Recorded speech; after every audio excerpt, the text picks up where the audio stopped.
Welcome to the user input lesson. In this lesson, we are going to be breaking down how we use user input to create settings menus for our scripts. So what you see in front of you right now is my ultimate pullback indicator script settings. This is the most complicated script I've ever written. It contains nearly 1,000 lines of code and has a lot of settings parameters that you can play around with. So this is what a complex settings menu might look like when you get proficient at PineScript. You'll be able to create settings menus like this that are well organized, that have little tooltips that explain what each setting does, and you'll be able to group settings under titles like so. So in today's lesson, we're not going to create anything nearly as complex as this. We're just going to break down the core fundamentals of obtaining user input from the settings menu. So I'm going to remove this script and open up a blank script. Here we are. So all I've done here is change the plot to NA. So we're plotting nothing to the chart. All of our scripts require at least one plot function or one output function in order to compile. So I have this little plot function here and I've added this script to my chart. And let's get started breaking down user inputs. Now, the first user input I'm going to introduce you to is the boolean data type input. So get a boolean input value. Now, if you're new to programming, don't freak out. A boolean, it's a funny looking word, but all it means is true or false. So it's a data type that only holds a true or false value. So to get this input, I'm going to create a new variable here called input boolean. And to get the input from the settings menu, we need to use the input dot, and then if you press Control space here or Command space on a Mac, you will get a list of all of the various user input data types we can choose from. Now don't worry, there's a few here, and I'll be breaking down each one of these in today's lesson, so don't feel overwhelmed. But the first one we're going to work with here is input.bool. So if I open up some parentheses here around our input.bool function, and if I hover my mouse over the bool keyword, we get a list of parameters that this function can take. So we have default value or def val, we have title, we have tooltip, we have inline, we have group, and we have confirm. I'll explain what each of these are one by one. Now, when I'm creating my user inputs, even though it says here that default value comes first, def val, I actually like to put the title first in my user inputs. So here I'm going to start with a title, and I'm going to title this input just on/off. So this is an on/off input. Then I will declare or define the default value.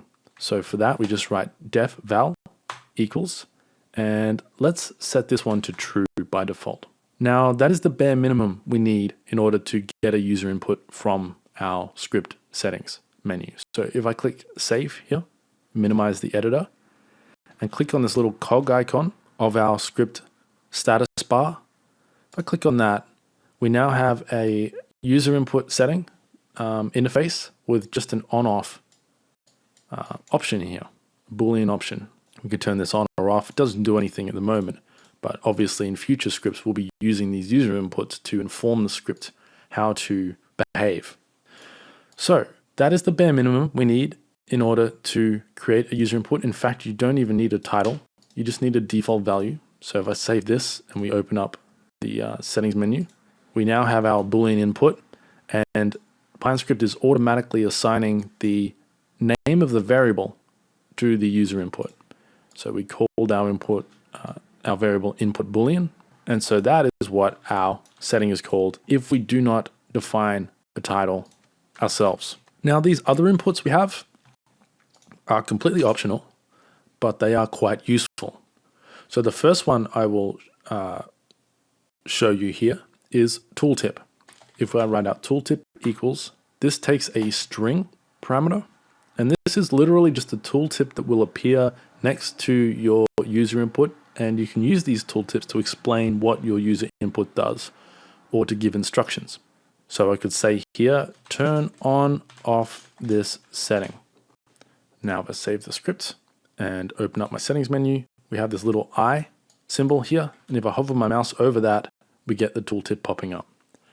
So you can have a tooltip on all of your settings if you want to, but it is an optional parameter. You don't need to put tooltips. If the setting is self-explanatory, like the title explains what the setting does, maybe you don't need to put a tooltip in. I like to put tooltips in all of my settings. At least in my publicly published scripts, I like to include detailed instructions on how to use my scripts, but it is a completely optional feature.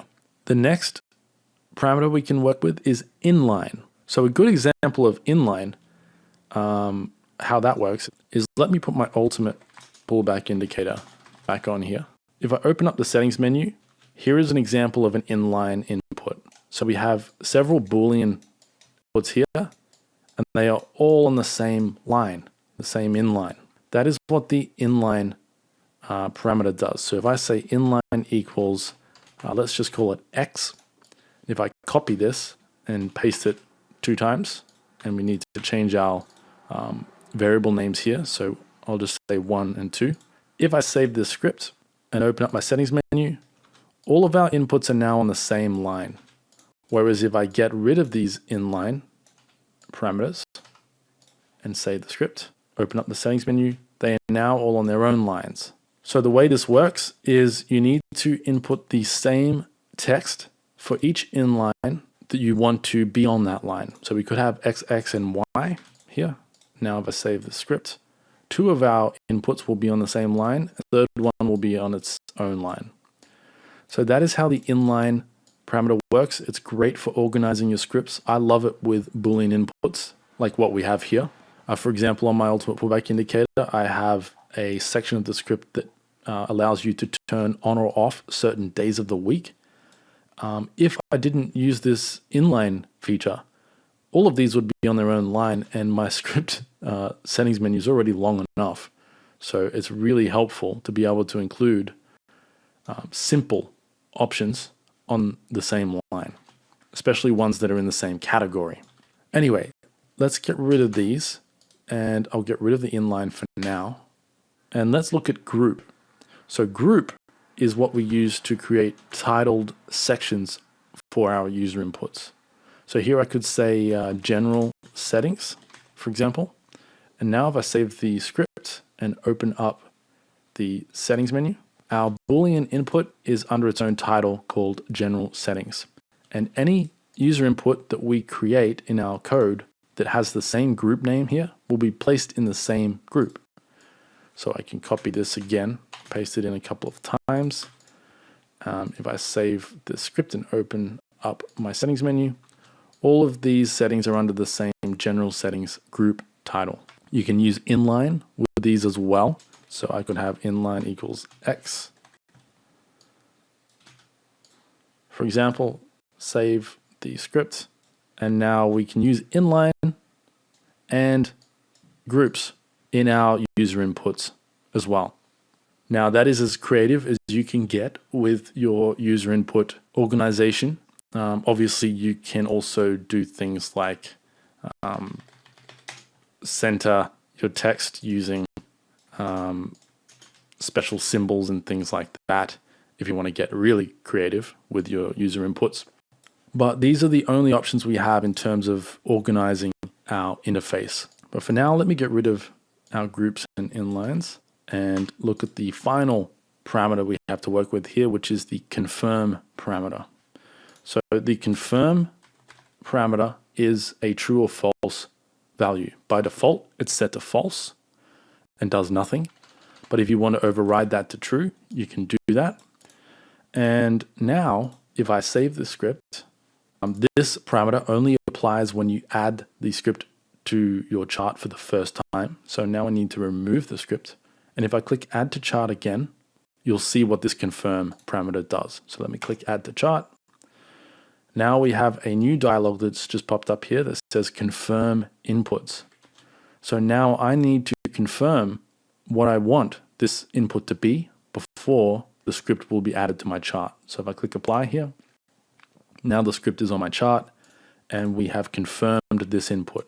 So this setting here is obviously very useful for certain settings in your scripts that are important to how the script functions. So for example, maybe you have a risk parameter in your script that dictates how much risk per trade one of your automated strategies sends to a third party to calculate your position size. That is an important parameter that you might want to add the confirm equals true flag to, so that whenever a user of your script adds it to the chart, they are forced to confirm that they have the correct settings inputted, and they're not just going with the default values. Obviously, this is an optional parameter for our user inputs, and so I can get rid of that there. Get rid of these other two booleans, save the script, and let's move on to some of the other data types. So what I've just showed you so far is the core fundamentals of the user input function. All of those parameters I just showed you, the tooltips, the groups, the inline, the confirm parameter, all of those can be used across all of our input functions and data types. So we won't go into too much detail about some of those as we work through this list, just to keep the lesson as short as possible. But we will cover the rest of these user inputs. So let's move on. The next input I'm going to demonstrate is how to get a color input from your users. So I'm going to call this input color and set this to input.color. And again, I like to set the title first in my user inputs, just because it makes it easier to edit. If you have a lot of user inputs, like my ultimate pullback indicator, it makes it easier to edit the code if you need to change the titles, if you keep them at the start of the input function instead of in the middle somewhere. You can organize these parameters any way you want to. There is no set order that you define these parameters in. I'm just teaching you my preferred method or coding process. So let's call this user input just color. And we will give it a default value of color.black. Now let's save the script, open up the settings menu, and here is our new input, color. And if we click on this color box here, we can select from all of the inbuilt colors that PineScript offers. You can also adjust the style settings menu here. So you don't need to include color options in your main interface if you don't want to, but the option is there for those of you who maybe want your color setting to be easily accessible for certain plots or shapes in your script. So that's how we get color inputs. Very simple there. So the input color variable will now be treated as color.black by default, but the user can change that if they want to. Let's move on to the next user input I want to show you, which is integer inputs or whole number inputs. So here we're going to get an integer input value, and I'm going to call this variable input integer. And we need to use the input.int function in order to get an integer input. So I'm going to title this whole number, and we'll give it a default value of 5. Now the integer function here has a few extra parameters we can play around with. If you read down under syntax, you can see that we also have, in addition to everything we've just covered, we also have min-val or minimum value, max-val or maximum value, and step. So if we want to, we can hard code or define a minimum value for this input. All of these are optional. They're basically ignored by default, but if you have a input setting in your script that you want to make the user or force the user to stay within certain bounds, you can do that with the min-val and max-val parameters. So for this, I'm going to set the minimum value to -10 or -10, and I'll set the max-val to 10. And now if I save the script and open up the settings menu, we have our whole number input here. And if I click the little up arrow here, when we get to 10, it will not let me exceed 10. And same with -10. When we get down to -10, it will not let me exceed that. And if I put in a different number here, like 9999, as soon as I click off this, it will be cut down to 9. If I put in 100,000, it's cut down to 10. So that is how you use minimum val and maximum val. You can also use step. Now step is used to tell the interface how to step your value up or down when you click on those arrows.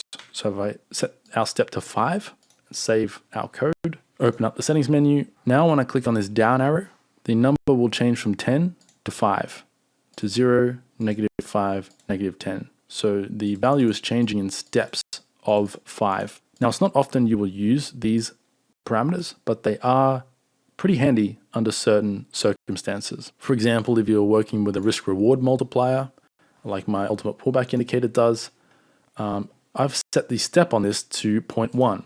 So whenever you click on the up arrow or down arrow, your risk-reward profile changes by 0.1. So if I left this with the default 1 step, then every time you click the up arrow or down arrow, your risk-reward would change by a full number, which doesn't give you as much minute control over these settings. Obviously, you could just type in 1.1 into the text box here, but depending on how professional you want to make your script, especially if you're publicly publishing it, especially if it's a premium paid script like my ultimate pullback indicator is, then you want to go that extra mile and make sure that all of your settings are intuitive and easy to use.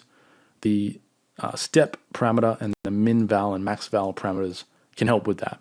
Anyway, moving on, we could also use the group and inline and tooltip parameters on this user input, but we'll skip that for now since it's the same for all inputs and we've already covered that. You'll notice here that we have two versions of input.integer as a user input function. The top one has the min val, max val, step, and all of that. The second one has no min val, no max val, no step, but has an options parameter. So you can't use min val, max val, and step with your options parameter, but you can define options that you want your user to select from. So to define a list of options in your settings menu, you need to specify the parameter options equals, and then we use these square brackets to define a list of options. And here I could write 1, 2, 3, 4, 5. Let's save the script and open up our settings menu. Now, instead of allowing us to type in a value in this user input, we have a drop-down box here with all of the options that we just specified. So this is a cool way to limit your user input to a set list of options, which is useful under certain circumstances. Again, if I open up my ultimate pullback indicator, I use these little drop-down boxes quite a bit in my script. So a great example of this drop-down list is my MA type, moving average type setting. Under this setting, you can select from all of these different moving average types, and the script will change how it calculates the moving average based on what you select here. And that is achieved using the options parameter. We'll get to how to use this parameter with strings later on in this lesson, which is what I did here. This is a string options list, but that is how you use options in your integer inputs. The format is the same for any other data type that allows you to choose options. Now, color doesn't allow you, boolean doesn't allow you, but integers, floats, strings, all of those will allow you to specify a predetermined list of options that your script user can select from. Anyway, moving on, let's get a float input value, so a decimal number. So I'm going to call this variable input float, and that's going to be set to input.float. And now we have exactly the same options we had with the integer input. We have min val, max val, step, and the options version of this input function. So let me title this decimal number. We'll give it a default value of minus 0.5. Let's go with a negative number this time. And we'll give it a minimum value of negative 3.14 and a max val of positive 3.14. And let's give it a step of 0.01. Let me save this script and open up my settings menu. And here is our new float input.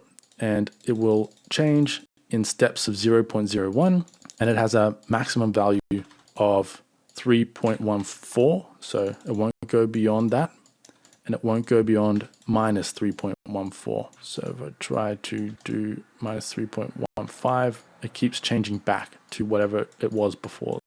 And obviously we could also use a list of options here. It's exactly the same syntax to specify a list of options for our input, float inputs. So I won't go over that. Once you learn the fundamentals of getting user input, this is all quite simple and intuitive. All of these parameters are the same across all the data types. There are obviously just a few nuances in how these inputs work. So that is our float inputs. Let's try getting a symbol input value. So this is a market symbol. I'm going to call this variable input symbol, and we'll use the input.symbol function. If I hover my mouse over symbol, we can see the options we have for the function parameters we have to work with here. We don't have many. We just have default value, title, tooltip, inline, group, and confirm. So I'm going to title this just symbol, and we'll give it a default value of SPY. So we'll load up the S&P 500 SPY index by default. So let's save the script and open up our settings menu. And here is our symbol input. You'll notice it looks quite different to all of our other ones. That's because if we click on this, it opens up the symbol dialog box. So we could choose from any market symbol here. It will only allow valid symbols into this input. So as opposed to a string input where you can put any string you want, the symbol input will only allow you to choose from real symbols. So if we wanted to load Bitcoin, for example, let's go Bitcoin USD from Coinbase, click on that. Now, if we were to reference this variable in our script, for example, let's say we wanted to get the current price of whatever market the user selects here, we could pass this variable into the function that retrieves that market's price, the security function, which we'll cover later in the course. And we can be certain that whatever the user selects here will be a real symbol. And that is the purpose of the symbol input. Anyway, let's move on to the next input, which is going to be a price input. So I'm going to say here, get a price input. Input price is set to input.price. So the price user input is similar to the symbol input in that we don't have a lot of options here. We can set the title. So I'll set the title to price.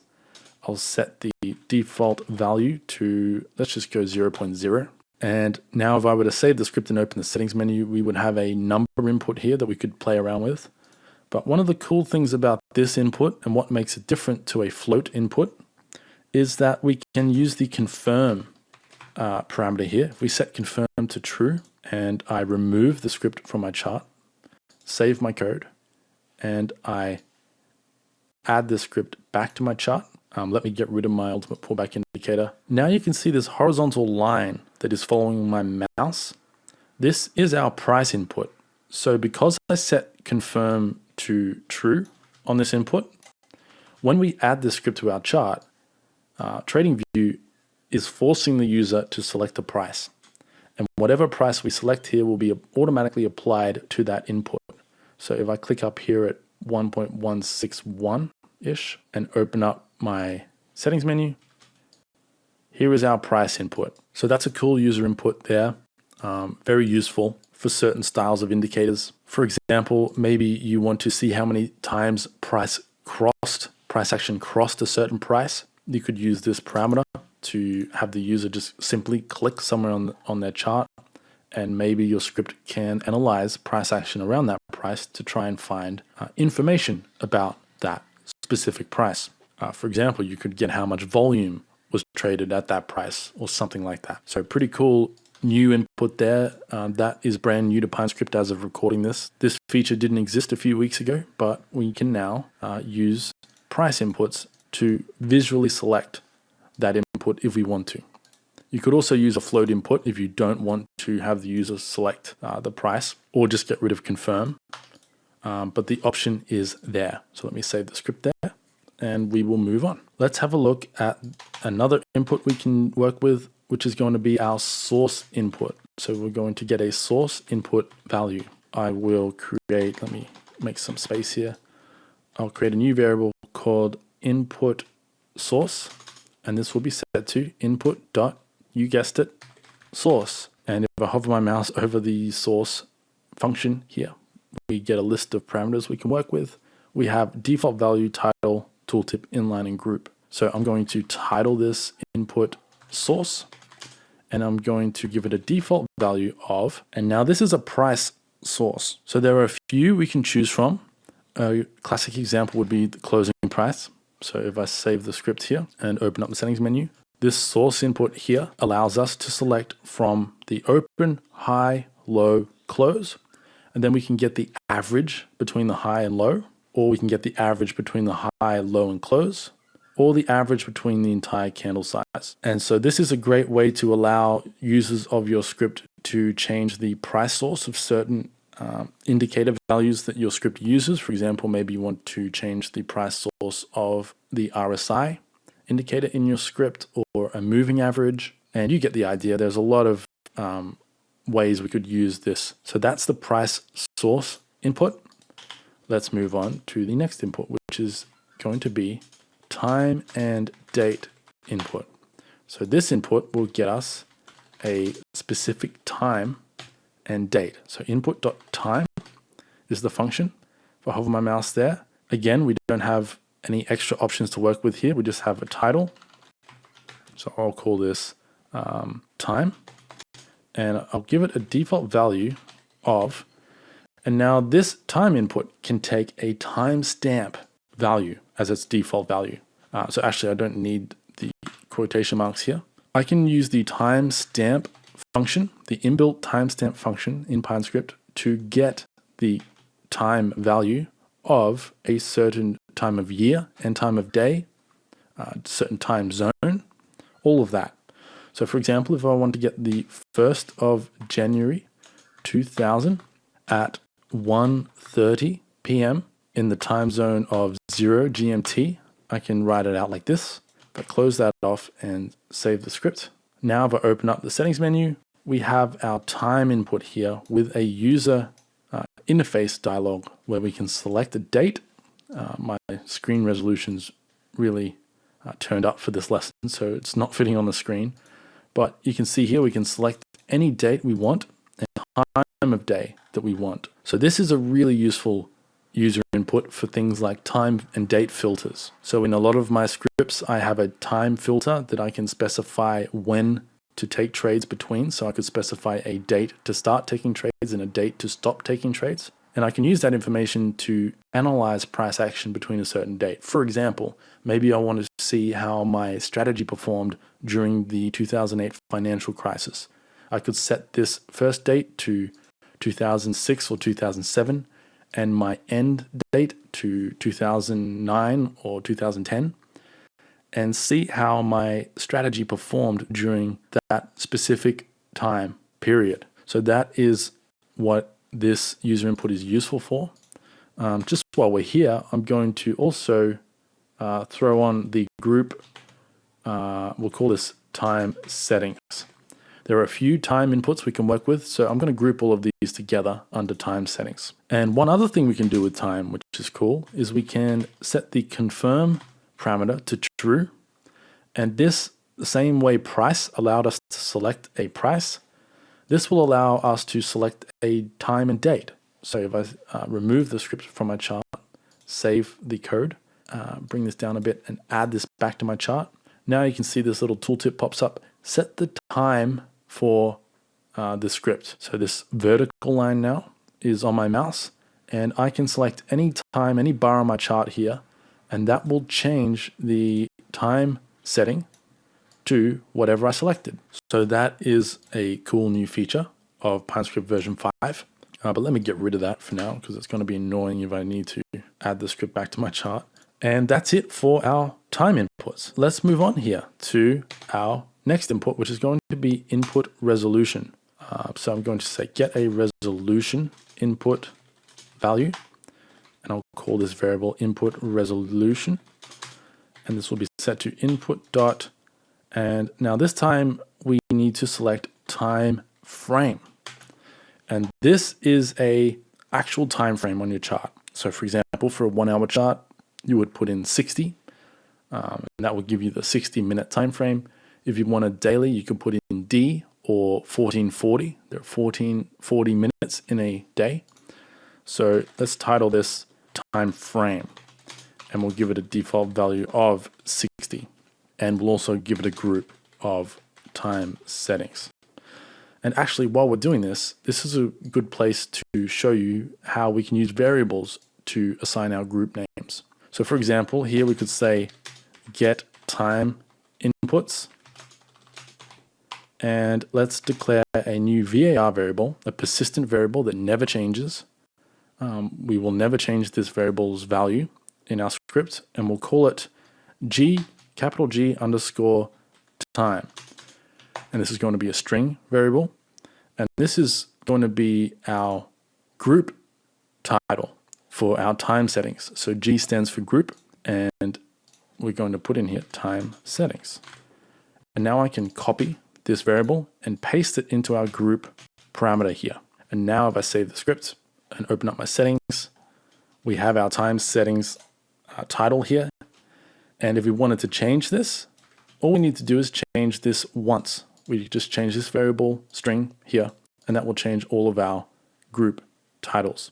So that's a good practice to get into if you're working with lots of user inputs and you want to group them all together, but make it easy to rename groups later if you need to. Now, the reason I used the var keyword or var keyword and made this a persistent variable is because this value will never change in our script. So we only need to declare it once. So when our script runs on the very first bar of our chart, this variable will be created and it will never change. We'll never change it in our script. So we don't need to. We could get rid of var variable and the script will still work just fine. But I think it's good practice to do this sort of thing when dealing with variables that never change. This way, PineScript only has to create this variable once instead of recreating it on every new bar in our chart. So that's why I did it this way. But anyway, let's move on. So if I open up my settings menu, we now have our time frame user input, and we can click on this little drop-down box and select from all of these time frames. So for example, if I set this to D and save my code and open up my settings menu, this is now set to 1 day. Now, if you want to set your time frame or resolution input to a number that is not listed here, to a time frame that is not listed here, you'll need to use a string input in order to get the value, the time frame value. So that's a good place as any to show you how to get string inputs. So here we'll say get a string input. So for this, I'm going to create a new variable called input string, and this will be set to input.the string function. If I hover over this function name, we have a bunch of options here. We have our title, so I'm going to call this string. We have a default value. So let's set this to, let's say, just A for now. And if I save the script and open up my settings, we now have a new string input down here, and I can type anything I want into this. So for example, you could use this to specify a time frame that is not in this list. So let's say we wanted to work with a 10-minute time frame. You could change this to time frame, the name of this input, and you could put 10 in there. And then when you pass your time frame into your script code later on, you could just use that user input to specify any time frame that the user wants to work with. But for today's example, we'll stick with this A default string, and I'll show you how to create a list of options that we can use with strings. So here I'm going to create a list of strings. We're going to have A, B, and C, and we'll also throw a tooltip in here. We'll say select an option, save the script, open up our settings, and now instead of being able to click on this string input and type in whatever we want, we have a list of options to choose from. So A, B, and C. And if we hover over our tooltip, that will be able to contain instructions on what each option here does. And as I showed you earlier in this lesson, this is extremely useful for all kinds of applications. One of my favorites is to use this to allow the user to select what moving average type they want to use in the script.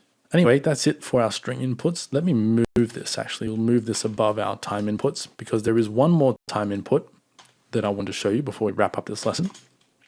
and that is a session input value. So let me create a new variable here called input session, and this will be set to input.session.